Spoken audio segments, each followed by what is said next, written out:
Alors, bon matin. Justement, le matin, moi, ça m'arrive, c'est le café. Mais pour vous, ben écoute, ça peut être n'importe quoi. Ça peut être un smoothie si vous voulez, là.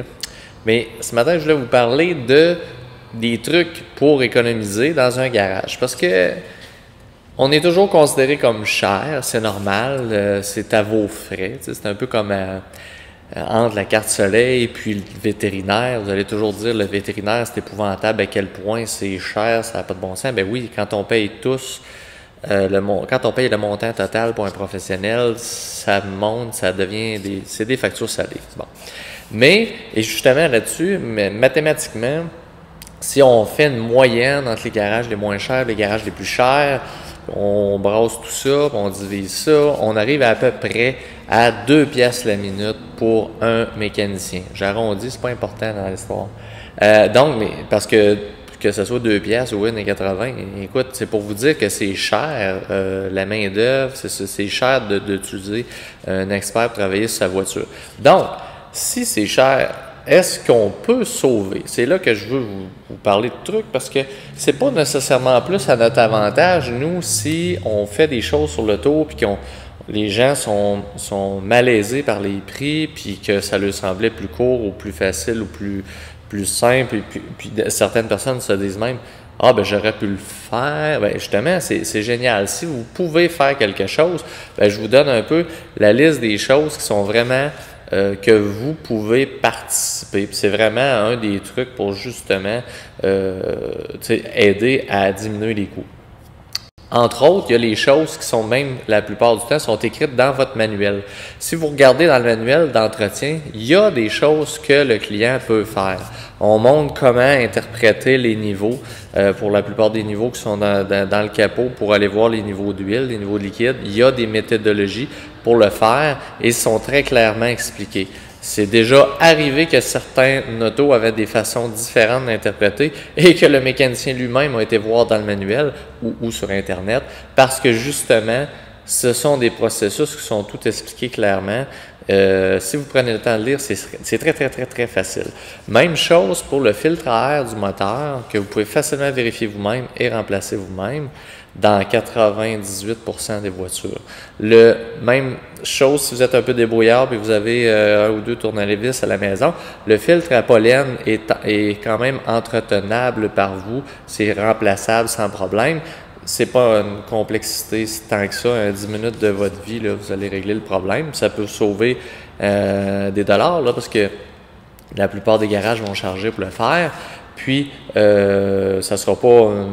ça va être aussi bien fait là, si vous prenez le temps de le faire. Ensuite de ça, vous avez la pression des pneus, de vérifier, mesurer les pneus aussi, c'est faisable de votre part, et contrôler, gérer les permutations de la pression d'air. Quelqu'un qui fait ça, là, je vous dis, en partant, là, tous les clients qu'on a, là, qui ont le moindrement, qui tiennent à niveau leur pression d'air, puis qui s'assurent de faire de temps à autre des rotations, écoute, c'est du 30-40% de durée de vie supplémentaire sur leurs pneus. Là. Donc, écoute, ça compte. Là. Un pneu, c'est fait pour rouler avec une pression optimale, pas avec des slow flats puis qu'il y a un peu tout croche. C'est important. C'est des choses comme ça. Là. Quand vous faites l'entretien, c'est de la prévention. Prévention fait sauver des sous. Mais en plus, si vous participez, c'est que vous sauvez des sous sur le temps homme utilisé dans le garage. Donc, il y a ça aussi. Puis, le fait d'être observateur, donc si vous attendez pas, puis que vous étirez pas, puis que vous voyez des choses anormales dans vos témoins lumineux ou des aiguilles, des indicateurs de X informations, ben c'est ces préventions-là qui font en sorte que vous allez sauver des sous.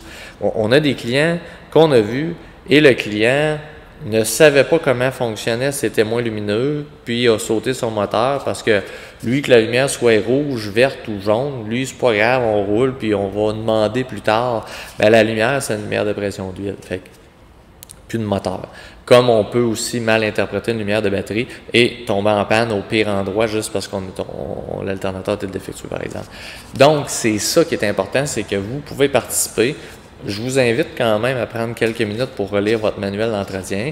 Les entretiens peuvent varier d'une auto à l'autre, mais vous allez être surpris à certaines étapes, vous allez dire Ah, c'est juste ça, oui, je pourrais le faire. Puis vous allez avoir une longueur d'avance sur d'autres clients, vous allez être déjà préparé, vous allez avoir même une façon plus claire d'expliquer si vous avez un besoin particulier, soit pour compléter ce que vous avez commencé. Ah, j'oubliais. Les essuie-glaces aussi, vous pouvez participer à ça. Puis moi, j'ai vu plein d'affaires plates que le client aurait pu facilement réagir lui-même. J'ai vu des pare-brises complètement rêlées, là, je pourrais dire égratignées à vie parce que justement, la personne avait tellement enduré ses balais qu'on était quasiment rendu sur la monture qui grattait à vitre. Puis c'est facile à faire. Vous pouvez les acheter et les remplacer. Vérifier si la tension du bras là, veut se réappuyer sur la vitre. Vérifier. Il y a beaucoup de petites choses que vous pouvez participer là-dedans. Et je n'ai même pas parlé d'esthétique encore, mais je reviendrai là-dessus. Donc, n'hésitez pas, si vous avez d'autres affaires, vous pouvez les écrire en commentaire. Je n'ai sûrement oublié. Il y en a plein d'affaires intéressantes qui peuvent être faites, puis ça vous met dans le bain, puis ça augmente vos connaissances, puis ça facilite la discussion, la communication avec le garage. Puis de toute façon, pendant ce temps-là, nous autres, on est dans le jus déjà avec la mécanique plus lourde que vous ne pouvez pas faire. Ça va être gagnant-gagnant. On s'en reparle bientôt. Bye!